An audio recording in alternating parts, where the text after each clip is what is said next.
allegedly programmed machines na kahit sino ang iboto mo ang lumalabas abalos na minsan hindi nagre-rehistro ng sino mang senador. Yung iba naman bumoto ng 100 pero overvote na ang sinasabi. Tapos sa Calbayog, sa Samar, may sinasabi naman na pag bumoto ka ng mayor at vice mayor, automatic lalabas yung mga senador. Kaya medyo nakakatakot kasi ganyan yung storya.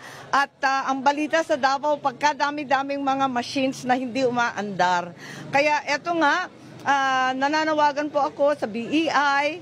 Maganda naman pagboto ko dito, very perfect naman dito sa Cabeza Lawag.